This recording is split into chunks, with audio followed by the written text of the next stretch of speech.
Muito boa noite, meu nobre amigo Luciano Carregan. Seja muito bem-vindo ao Acesso Redvamp, nobre. Opa, pera, abre o microfone.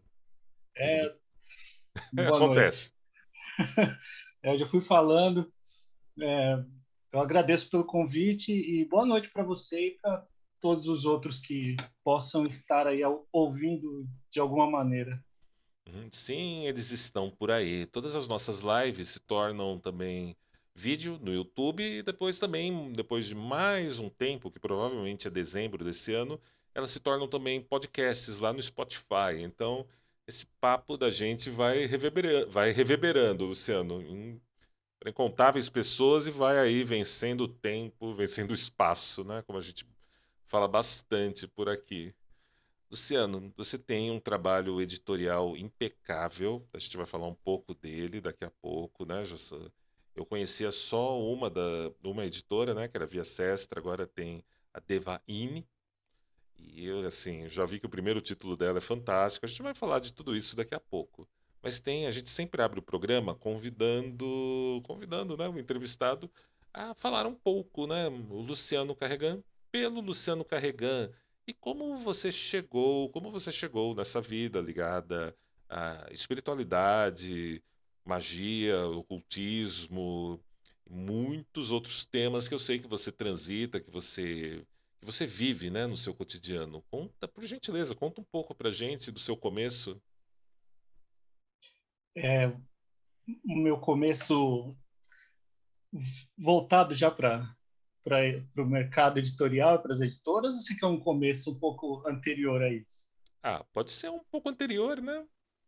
Um pouquinho anterior, mas até aonde você quiser contar, né? Porque nem sempre a gente Uhum. aqui conta tudo para a audiência.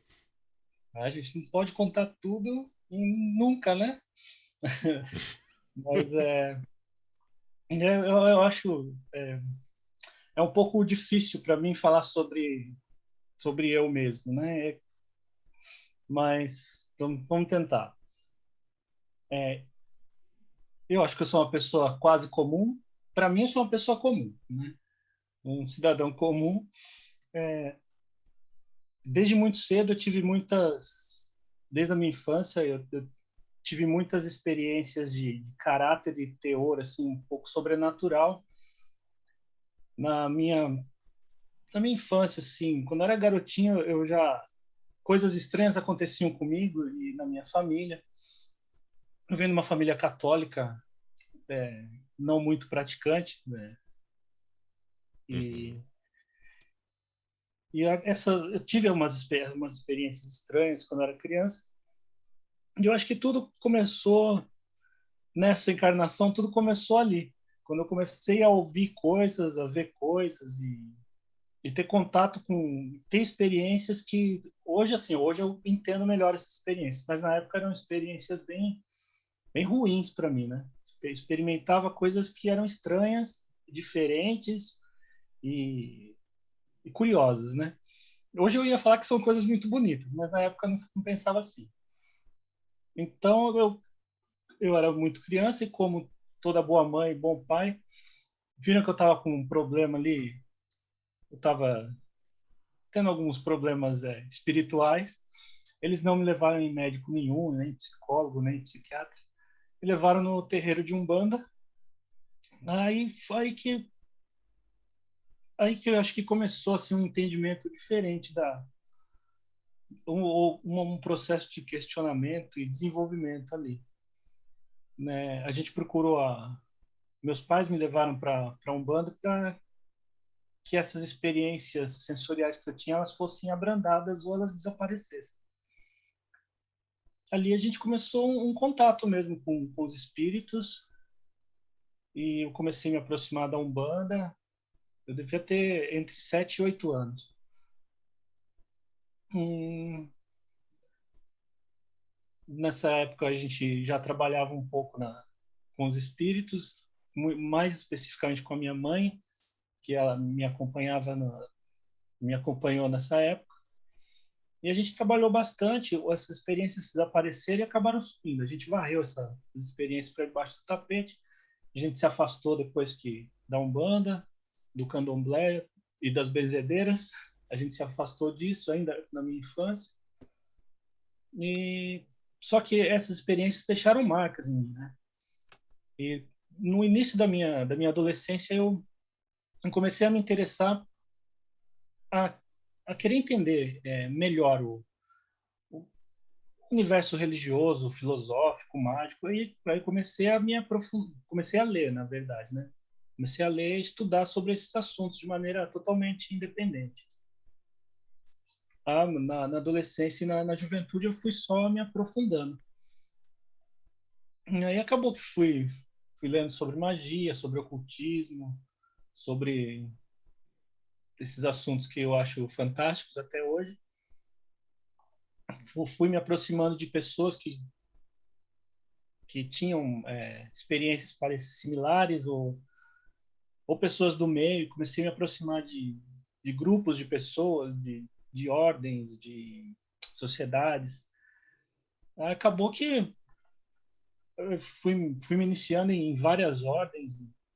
Vixe, é uma sopa de letrinhas grande, né? No final. Às vezes às vezes eu fico pensando nesse passado e é interessante. Mas eu me iniciei em várias ordens e fui me desenvolvendo nelas o máximo que dava. Eu tinha uma vida uma vida dupla, né? Eu trabalhei em empresa, né? Eu venho da indústria automotiva, trabalhei uma boa parte da minha vida dentro de empresa. O povo até brincava assim nos corredores, falava que eu mexia com voodoo, com magia negra, o que até era verdade, né? Mas para eles era mais uma brincadeira. E agora, uns anos atrás, eu comecei a trabalhar fazendo livros, né? Com a editora Via Sestra. Eu acho que é mais ou menos isso, sim, um resumo estranho de onde eu vim e por que eu estou aqui, mais ou menos. Uhum. É uma vida bem rica, com bastante experiências bem interessantes, né? Tipo, muitos de nós, né? Muitos de nós, vou falar nós, né? Que passam aqui pelo Acesso Redvamp, experimentamos, né? Essas experiências da infância, né?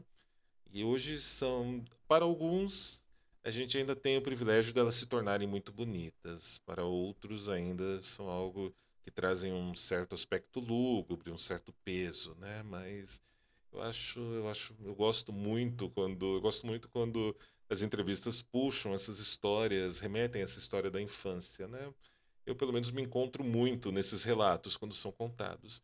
E, Luciano, como começou a Via Sestra? Foi a sua primeira editora? Eu lembro da revista, da Lucifer Luciferakis, em algum momento ali da primeira década do século XXI, mais especificamente eu já me lembro bem assim em 2010. Mas conta agora um pouco pra gente dessa vida editorial.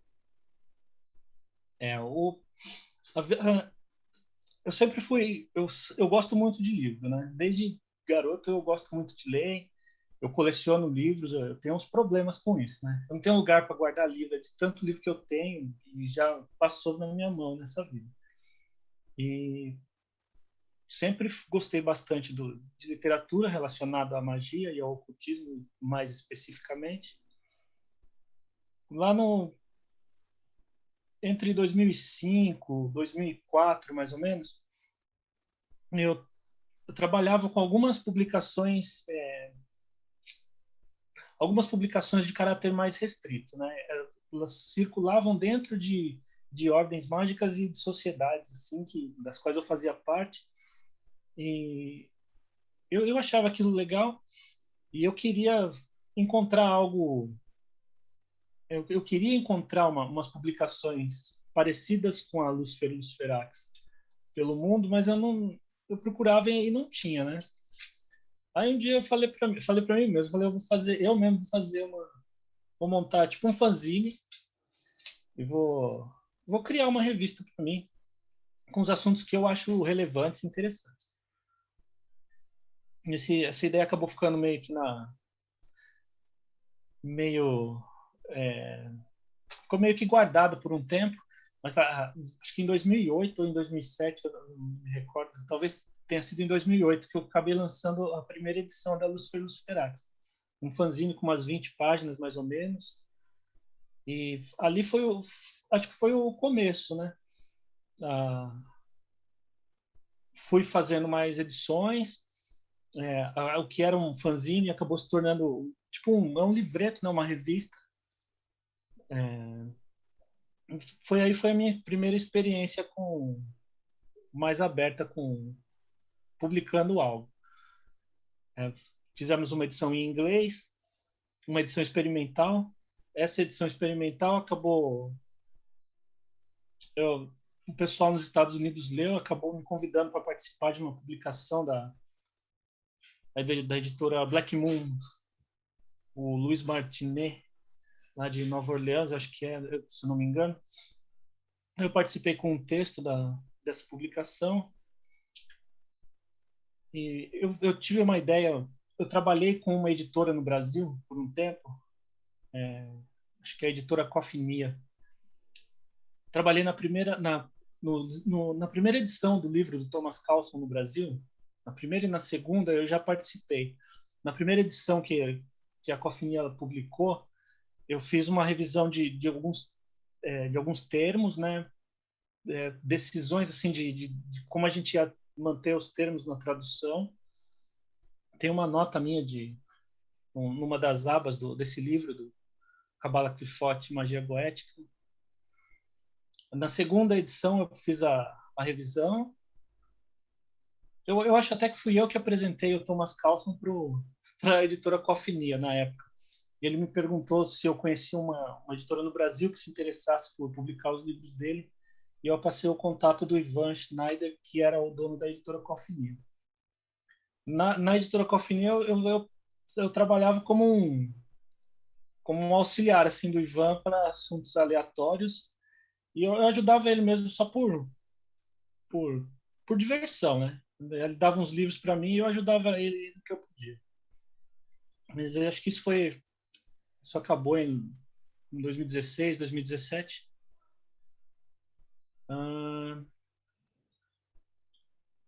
Quando a editora Cofinia estava em atividade, nós tínhamos um projeto de publicar uma série de grimórios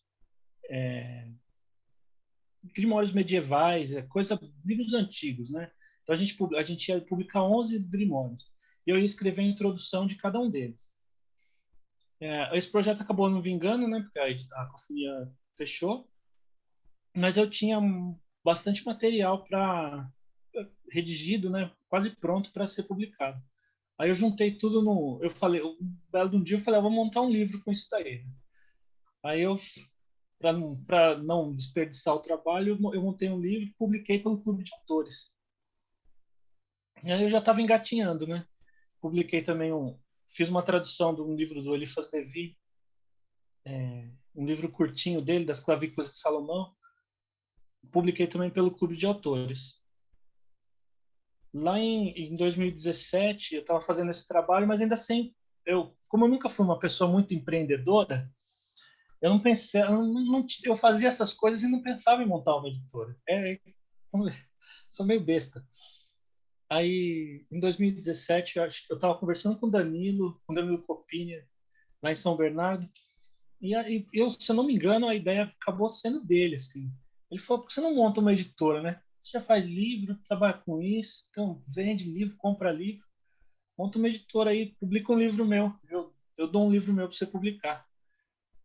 Aí acabou que eu montei a editora lá em 2017.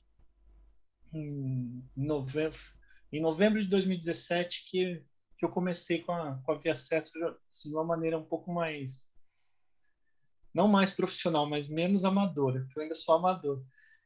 E aí comecei com os livros do Danilo e com esses livros com os quais eu já vinha trabalhando e as coisas foram seguindo. Então, seguindo ainda. Eu acho que ainda estou bem no embrião. Está longe do que eu ainda quero fazer. Opa, aí tá, eu acho que tá, a Via Sestra, né, está prosperando bastante, ela já presenteou o mercado brasileiro, o nosso contexto, né, que apreciamos o ocultismo. Vocês trouxeram trabalhos muito legais, trabalhos de altíssimo nível, né? Até como eu te contei no backstage, vocês foram os responsáveis por trazerem para o português essa obra-prima, né? Que eu adoro e a edição de vocês está muito caprichada. Vocês trouxeram o Rafael da Herna para fazer, né, que é a introdução do livro, trabalhar aí junto. E, cara, The Prestigious Daimonos é uma das minhas obras favoritas. Me inspirou muitas passagens quando eu escrevi o Mistérios Vampíricos. Eu tive acesso a uma versão que tinha em inglês dela, né? Que foi emprestada por um outro nobre amigo na época, que era o Marcos Torrigo, né? E foi assim. Mas agora poder reler essa obra em português é um verdadeiro presente, né? Uma bênção. Assim, cara, um trabalho que eu adoro. Mas me conta um pouco dos livros que vocês já publicaram pela Via Sestra. Ó, esse que você comentou, por exemplo, ele é meio incidental, né? Ele não, a gente não planejou em fazer ele de primeira. Nós íamos fazer o dicionário infernal do Pauline de Plancy. Eu até cheguei a divulgar isso, né? O Daher me chamou e falou: ó, vamos publicar. Ele se oferece, ele entrou em contato comigo e falou: vamos publicar o dicionário infernal. Eu falei: ah, vamos. E conversou. Eu topo. Tem várias coisas que eu topo fácil na vida, né? E o dicionário infernal é um livro que eu queria publicar.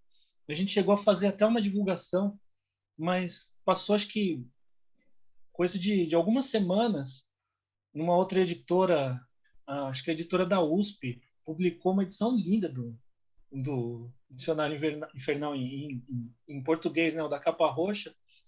Aí eu falei: não tem propósito a gente publicar o mesmo livro, né? A minha intenção não é concorrer para vender, que ver quem vende mais, né? Já tem um português publicado, é uma edição boa, é legal, então aí ele mesmo se propôs a fazer, então vamos fazer outro. Aí ele sugeriu o livro do Vieiros e surgiu esse livro, né? Tem uns outros trabalhos que eu gosto bastante, que eu costumo, quando eu tenho oportunidade eu falo sobre eles. Um dos recentes que a gente fez, o Clavis Inferne, do Stephen Skinner, eu acho um livro assim super, não sei se você teve a oportunidade de ver, eu acho que é um dos mais bonitos que a gente fez até agora, porque tem capa dura e tem dust jacket, né? Eu, Uhum. eu só conhecia o dust jacket de livros que eu comprava fora do Brasil, né? Eu acho que é um dos livros assim bem interessantes e legais que a gente fez ultimamente. Muitas pessoas acham que é tipo um livro de São Cipriano, baseado nesses que a gente tem no Brasil, e não é. É interessante porque as pessoas não conhecem, elas fazem um julgamento de conteúdo sem conhecer nem o autor, né, o Stephen Skinner, né, nem o trabalho dele como historiador, como ocultista, e fazem um julgamento como se fosse um livro de São Cipriano desses que a gente encontra no brechó, até nos botecos daqui. Um outro livro que eu acho interessante que a gente fez também foi o Tarô das Sombras, da Linda Falório. É um livro que eu conheço desde o final dos anos 90. Né? As primeiras edições que eu tive eram as edições em preto e branco, que não tinham todos os arcanos no livro. Ter publicado o livro e o deck aqui no Brasil é uma coisa que eu acho bastante legal, me deixa até com um certo orgulho. Infelizmente, a gente fez um deck só com 93 cópias, né? Uma edição super limitada. Foi bem difícil convencer a Linda Falori a fazer essa edição, porque ela não queria que o deck fosse produzido no Brasil. Agora a gente conseguiu com ela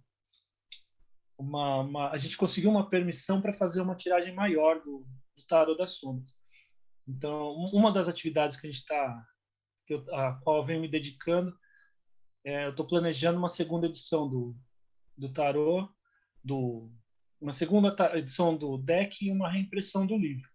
Provavelmente eu vou fazer isso através do Catarse, porque é um investimento bem alto. O Marcelo Deldébio, ele está me ajudando com isso, porque ele já produziu outros decks também. E, e produzir deck no Brasil é complicado, né? O É Marcelo difícil.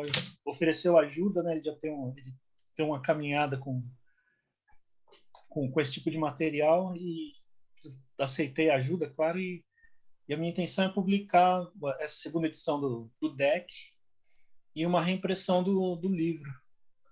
Se tudo der certo, até o final do ano eu faço um financiamento coletivo pelo Catarse para fazer isso. Opa, a gente vai te divulgar a exaustão. Se você vai lançar o Tarô das Sombras da Lenda Falório aqui com o livro, vamos te divulgar a exaustão, cara. É uma obra de arte preciosa e obscura em todos os sentidos. Vai ser fantástico ter um trabalho de qualidade dela aqui no Brasil, assim, disponível agora num financiamento para a gente poder ter nas nossas coleções e fazer uso. Cara, parabéns, parabéns, sério, de coração, parabéns pela iniciativa. O livro a gente já publicou, né? Uhum. Não sei se você Isso, chegou a ver, deck. ele é capa dura, é colorido. Eu só vi na Vou internet o sumir um livro. pouquinho.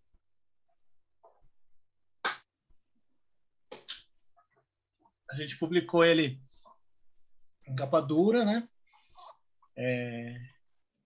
Um papel assim, papel cochê de, acho que a gramatura maior que a gráfica podia oferecer para a gente foi o que a gente utilizou. A gente fez ele colorido, né? Tem os arcanos menores, os arcanos maiores. Cara, que Tem um demais. prefácio do Edgar Querval. Não dá para ver direito aí. Aproxima só um pouquinho mais da câmera. Cara, muito foda, muito bonito. Esse eu gostei bastante dessa edição também. Eu acho que ficou mais bonitinha do que a edição original em inglês, que eu tenho a última edição que foi publicada pela Linda, tá na Amazon. Eu tenho ela tá bem longe da minha mão agora, mas ela é colorida também, mas ela tem as ilustrações menores, tem um número menor de páginas e tem um número menor de textos também. Para essa versão da nossa edição do Tarot das Sombras, ela deu alguns textos a mais e a gente colocou no final do livro. Que, e também o Fred Fowler, ele reescreveu a introdução, então ficou bem. Eu sou bem suspeito para falar sobre isso. E quem fez a tradução desse livro, eu não posso deixar de mencionar, foi a Lilith Astarte, que é uma pessoa assim, que hoje em dia ela não está tão presente, talvez ela não seja tão conhecida assim, mas que ela tem uma história grande, né? Dentro do luciferianismo, da magia, de Telemann. Absolutamente. Foi autora, tem um trabalho bem rico. O que acontece? Assim, ela tá afastada, cansou do meio ou tá esperando, produzindo obra para voltar? Eu não sei responder essa pergunta para você com precisão. Eu fui bastante próximo dela, né? Eu a conheço pessoalmente desde os anos 90. Eu não sei o que ela está fazendo agora. Ela estava envolvida com alguns projetos relacionados ao esoterismo, assim, mas mais abrangente, não era assim tão obscuro. De matiz mais obscura, que eu saiba, esse foi um dos últimos trabalhos que ela nos legou. Mas ela está viva, né? Ela está Opa. atuante, assim. Mas faz um tempinho que eu não converso com ela. Uhum. Mas foi Pô, um prazer muito grande ter conseguido trabalhar com ela para fazer esse livro aqui. poxa, é verdade. Cara, é verdade. Meu, é um livro. Cara, Linda Falório, você tem Lilith Astarte, né, colaborando ainda, e mais os textos exclusivos dessa versão, cara, é um verdadeiro tesouro disponível em português para vocês que assistem a gente aqui no Acesso Redivamp, nos assistem no Twitch, no YouTube e querem saber mais sobre esse lado noturno das coisas, né? É um é um título certo. Não vou dizer que é um título introdutório ao tema, mas é um que eu tenho certeza que o pessoal deveria ter na estante e ler, né? Ler algumas vezes até pegar a mensagem, não é mesmo, Luciano? É um livro de. Eu acho que é um livro assim. Ele é um pouco avançado, talvez seja até avançado, mas ele pode trazer. Assim, ele traz bons insights para todo mundo que o lê. Mesmo a pessoa, o estudante, o iniciante na magia ou no ocultismo vai tirar proveito da leitura do livro. Não é um livro que só trata de oráculo e oraculismo, a prática do oráculo em si, né? Ela explica o que são os túneis de Sete a partir da percepção dela. Para quem gosta dos livros do Kenneth Grant, e no Brasil a gente ainda é muito pouco conhecido, eu acho assim um absurdo, né? Mas as pessoas não Nossa. conhecem muito o Kenneth Grant, não conhecem a parte mais obscura assim do Crowley.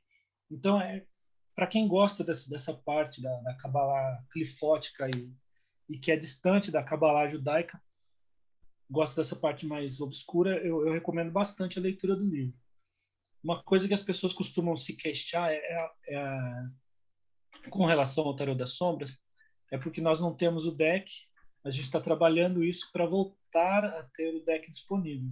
E a gente vai fazer uma edição assim bem mais numerosa dessa próxima vez. E as pessoas querem comprar o livro e querem comprar o deck. Mas lógico. Então a gente vai fazer os dois. É, quando eu comprei o livro, né, lá em 1900 e bolinha, o deck não existia, né? O deck veio a existir anos depois, mais de uma década depois do livro ter sido publicado. Uhum. Dá para você ter um bom aproveitamento do conteúdo do livro, mesmo sem ter o deck. E você pode comprar o livro para depois comprar o deck. Se você for importar esse deck, hoje, né, ele só é vendido nos Estados Unidos. Aqui no Brasil ele vai sair por mais de R$ 600, contando sem contar o transporte, né? Uhum. Infelizmente isso é um pouco caro e a gente vai fazer por um preço muito menor do que esse. A gente já fez ele a primeira vez por um preço muito mais acessível. O próprio livro, a gente está vendendo por R$ 85 esse livro hoje. É, Uhum. é, uma, é, um, é, uma, é uma fração do preço do livro em inglês, por exemplo, né? Você vai comprar o livro em inglês na Amazon, o livro não tem capa dura, não tem todos esses acessórios e adendos que nós colocamos, mas ele é muito mais caro do que a nossa edição. É verdade. Olha, é uma vantagem. Vocês, né, vão estar pegando o livro em português, ou seja, vocês vão pegar o livro em português com as notas de tradutor, com notas do editor, provavelmente bibliografia e vários conteúdos que não consta nem na versão original, né? Então, cara, R$ 85 é um preço justo, é um preço ali que torna acessível a obra para todo mundo que aprecia isso. E como você disse que vai ter o tarô impresso, eu sou um cara muito sinestésico, né? Quando tem arte envolvida na parada, eu sou aquele cara que quero diminuir a luz, quero colocar a carta ali, quero fazer a minha visualização, minha contemplação da carta, quero experimentar o que tem naquele universo, naquela imagem, voltar com os sabores, com as frequências, com as ideias do que eu experimentei nessa jornada. Vai ser um presente sensacional para a comunidade brasileira, Luciano, tenho certeza. É, para mim é muito interessante, né? Isso que você falou da experiência de você diminuir a luz e ter a imagem diante de você para você trabalhar, isso é algo que faz parte, inclusive, do mecanismo do Tarot das Sombras da exploração de outras lâminas e outros decks. E eu espero mesmo que outras pessoas possam ter boas experiências com esse material. Com certeza, não, assim, até levo a um outro nível essas histórias. Mas não tem nada melhor que você poder celebrar o seu rito, a sua prática, em meio à natureza, né? Ao invés de você imaginar a caverna escura, vá até uma gruta, vá até a caverna escura. Ao invés de imaginar a tal da floresta distante da luz elétrica, eu basicamente só preciso me lembrar da minha, né? Que fica lá no Solo Sagrado, na Serra da Mantiqueira, no Solo Sagrado Estrigói. Essa conexão, cara. Você aprende, você mergulha na ideia do livro, mas você tem um tarô com as imagens daquilo, você pode carregar aquelas imagens junto com o seu diário, alguma coisa que você possa registrar, ou nem que seja o gravador do celular, para você registrar o que você está experimentando quando você está em meio à mata, celebrando, ritualizando. É fantástico. Eu não consigo imaginar essas coisas de outra maneira. né, para nós que para nós que temos uma formação dentro da magia, do ocultismo, do misticismo, assim, uma formação mais acadêmica, a gente pode dizer, a gente passou por treinamento mais rígido, mais disciplinado, eu acho que é bem por aí, né? É uma coisa também que eu acho que falta um pouco nas pessoas. Você falou de manter registros, né? A gente foi treinado para manter registros e manter registros que pudessem ser utilizados por outras pessoas que estão trilhando a mesma jornada. Pouquíssima gente mantém um diário mágico, né? Eu acho que é uma das tarefas principais da pessoa que está iniciando, né? Uhum. Mas talvez essa seja uma outra história para uma outra ocasião. Mas eu acho bastante importante se manter os registros. Sim, sim, é o mínimo necessário, porque é o que te conecta com o que você está vivendo, preserva o que você viveu para você poder comparar, para você poder balizar com outras coisas, porque algumas coisas começam pequenas, começam um sonho, há alguns meses, depois evoluem para um tipo de frase que você começa a escutar em vários lugares desconectados com pessoas que não se conhecem entre si, com uma música, com algumas situações, com uma sensação muito específica e, cara, uma linha do, nem que seja uma linha do tempo, uma folha de A3 que você vá registrando que está acontecendo um progresso, você pode voltar ali e comparar. É Às essencial. vezes eu leio às vezes eu leio meus diários mais antigos assim e eu acho muito interessante essas comparações que com as coisas, com os relatos de um passado, com as coisas que a gente faz hoje e o número de conexões que a gente acaba e coisas que a gente acaba percebendo agora e o como isso pode ser importante também para outras pessoas que talvez estejam caminhando conosco. Hoje eu estou sozinho, né, em tudo, mas a prática do diário mágico ela é altamente recomendada. É uma prática bem importante. Luciano, você é um cara que eu quero que venha mais vezes aqui no Acesso Redivamp, para a gente ir conversando mais, falando dos lançamentos da Via Sestra, ou resgatando alguns livros que estão aí no catálogo. E a gente está se encaminhando agora para o bloco final dessa edição de hoje. E tem uma pergunta, meu nobre amigo, todos os meus convidados não escapam dela. Luciano, na cultura pop, ou no folclore, ou na mística, ou na espiritualidade, e aí a gente pode ramificar e prosperar. Existe um personagem vampírico ou vampírica que seja o seu favorito? Nossa, você mencionou ou vampírica, Ou eu vampírica? vou assim, é, eu vou tem dentro da eu gosto muito do Drácula de Bram Stoker, aquele vivido pelo Gary Oldman. Eu acho eu acho esse filme lindo, né? E aquela interpretação que ele deu ao personagem eu achei muito legal. Sei lá, é meio clichê, né, gostar disso, mas eu gosto. Imagina, é um clássico, né? Afinal de contas, o filme é um clássico, né? O livro também é um outro clássico desse segmento. E não tem como não gostar, né? A gente até desconfia, a gente até estranha quando falam que não gostam. Aliás, nunca aconteceu aqui, né? Mas quando falam que não gostam no filme com o Gary Oldman, né? Do Coppola, eu desconfio. Eu não sei, tem algo estranho. Mas eu senti que tem Mas, mais um. Ou então, mais uma.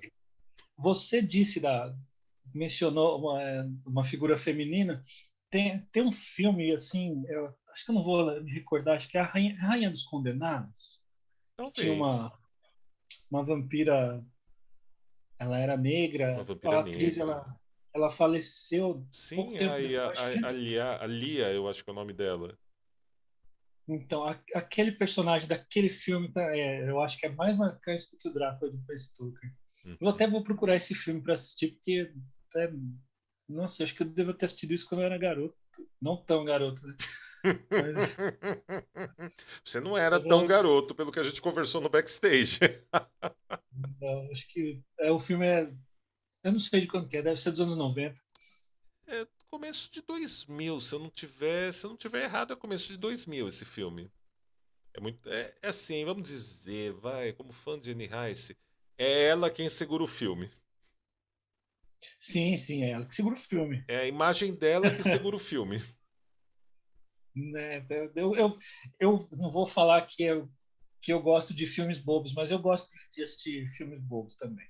Uhum, Não que esse seja, né? Mas eu gostei desse filme também. uhum. Não, é um filme legal, assim, é um filme de vampiro legal. Ele só é assombrado pela maldição cinematográfica que paira sobre a Anne Rice, né? Como Uhum. a adaptação da história do vampiro Lestat e do livro Rainha dos Condenados, ele falha. Mas na figura da Akasha, ali interpretada pela Aliara, a Câmida está aqui contando pra gente que é Aliara, o nome da moça, né? Eu não sei pronunciar também, então eu vou acreditar que seja. É, tipo, ele é legal, tipo, é a figura dela que sustenta o filme, se a gente for pensar. É ela que banca o filme inteiro. Né? E só vou fazer um comentário aqui. Normalmente, dentro da cultura, assim, da cultura pop, né? A gente tem uma dentro desse cenário, a gente tem uma figura meio romantizada do vampiro, né? Existem algumas pessoas que são ligadas a um vampirismo não apenas energético, mas assim com uma nuance mágica predatória, que esse povo ele embora eles se autodenominem vampiros, eles têm uma certa repulsa pela figura romantizada e que a gente acha bonita por exemplo, no cinema. Eu cheguei a publicar um livro desse povo pela editora Via Sestra, né? A Arte Negra do Vampirismo. Uhum, Acho que é o nome é o The Temple of the Black Vampire. Temple of the Black Vampire. Um livro que a gente tirou de catálogo, saiu de catálogo agora no dia 1º de setembro, porque nós encerramos nossos contratos de publicação com a Martinet Press. E como esse era um dos livros que faziam parte desse contrato, a gente acabou descontinuando. Mas ele traz uma figura de um vampiro assim um pouco mais predatória, mais agressiva, violenta mesmo e soturna. Acho que é uma parte bem sombria. É uma pena que a gente tenha que descontinuar o título porque ele tem embora ele tenha alguns conteúdos controversos e com os quais eu não simpatizo, é um livro bastante interessante para ser lido, né? E uma visão sobre o vampirismo que envolve, por exemplo, as divindades e práticas do hinduísmo mais obscuro também, e, e práticas um pouco extremas, vamos dizer assim, dentro do misticismo deles. uhum. É Acho que verdade. é Tipo, isso. não, é sempre interessante conhecer perspectivas, paradigmas, visões, né? Isso só Uhum. enriquece, no final das contas, só enriquece a vida do leitor, da leitora, do praticante. Assim, eu acho interessante, eu acho muito mais interessante as pessoas lerem livros que os autores até mesmo têm um conflito de ideias, têm posicionamentos diferentes, geram esse embate. Eu acho a coisa mais admirável, porque o leitor vai ter acesso a muitas fontes e vai conseguir elaborar uma visão mais clara, mais definida do que ele vai fazer na prática dele e das lições que ele pode tirar de tudo aquilo que ele está vendo. Eu acho isso o máximo. Sim, eu concordo plenamente com você. Mas que algumas pessoas não aceitam muito bem essa ideia de entrar em contato com algo que vá um pouco contra aquilo os conteúdos interiores dela, né? Ninguém quer ser meio contrariado. E às vezes você vê eu gosto bastante de ler quando eu tenho, por exemplo, vampirismo. Eu gosto de ler vários autores e ter várias versões e para ter outras visões assim desse assunto, que ele é gigante, né? Então, tem aquelas que são menos ortodoxas, tem aquelas que são mais populares, e eu acho importante a gente, à medida do possível, né, a gente poder explorar novos pontos de vista e conhecer outras visões também.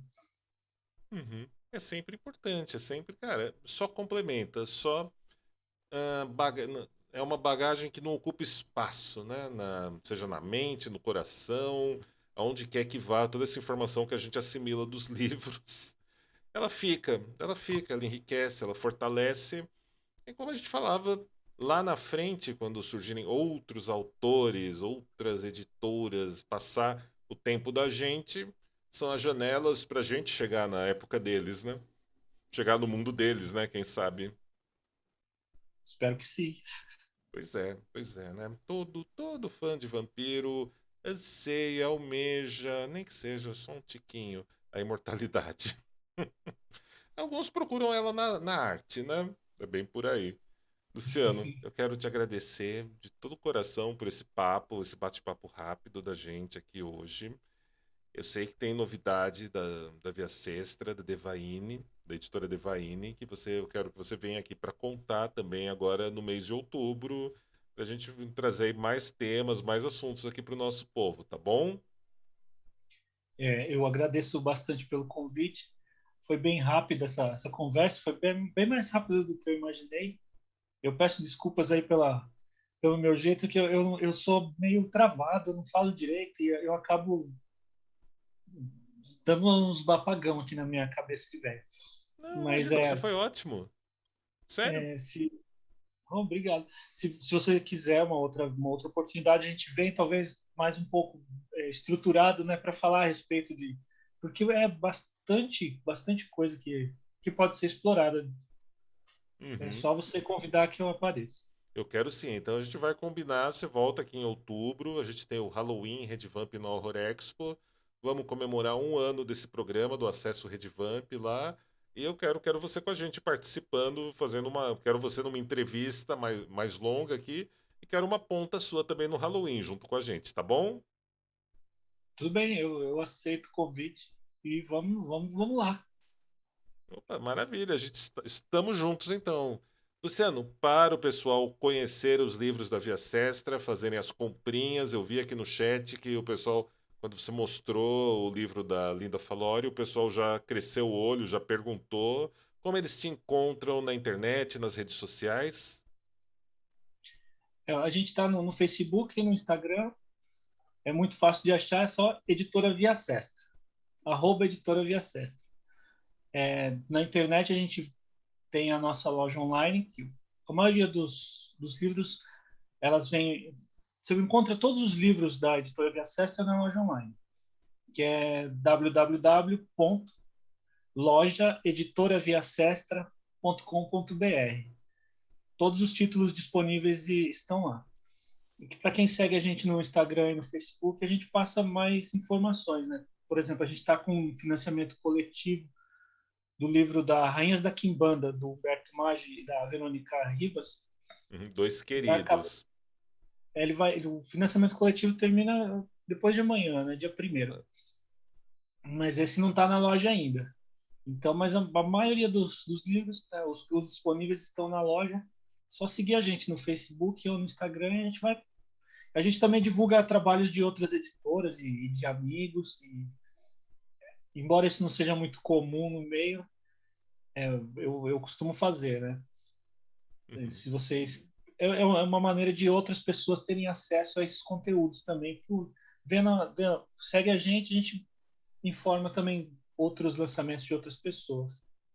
Opa, é tudo de bom. E assim todo mundo vai crescendo, o nosso contexto vai prosperando, se ramificando e trazendo mais e mais conteúdos e acessos para todos vocês. Luciano, uma vez mais, muito obrigado pela participação. Você vai voltar mais e mais vezes aqui. Muito obrigado a vocês que estiveram aqui conosco. Abraço especial para Daisy Vesker, para o Victório Xavier, para a queridíssima Câmida, para o Júlio Fioco, para a Zarla, para o Felipe Aragão e todos vocês que estão com a gente aqui no Acesso Redivamp. Abraço para Jess Reeves, para Daisy Vesca, já falei, para Agui Barbosa, para o Sephiroth 2, grande Marcelo Rocha, tá aqui também hoje assistindo a gente, TMP Fernando, o Stream Elements e o Go With Him também estão aqui conectados no chat. Muito obrigado a vocês também que estão aí na redevampirica.com nos assistindo, né?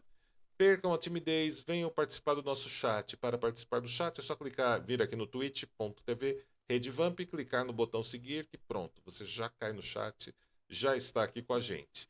Eu vou porque, né, hoje é a que eu chamo de quinta-feira corrida, né? Tem agora um outro compromisso para ir, mas a gente está junto, a gente está conectado, eu espero vocês, o link já está lá no Facebook, está subindo nas redes sociais da gente também daqui a pouco.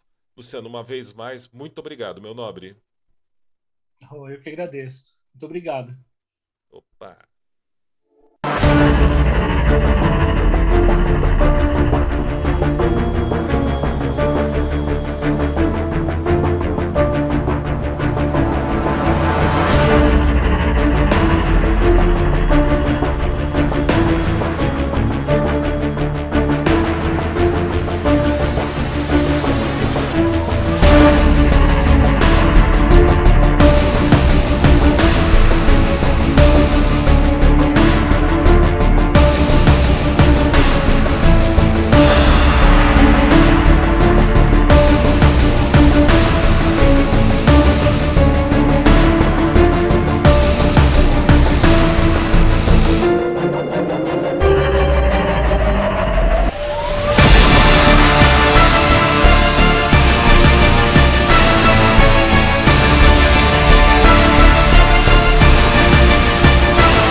Se você gostou deste vídeo, deixe um curtir, compartilhe com pessoas afins e visite sempre o nosso portal redevamp.com.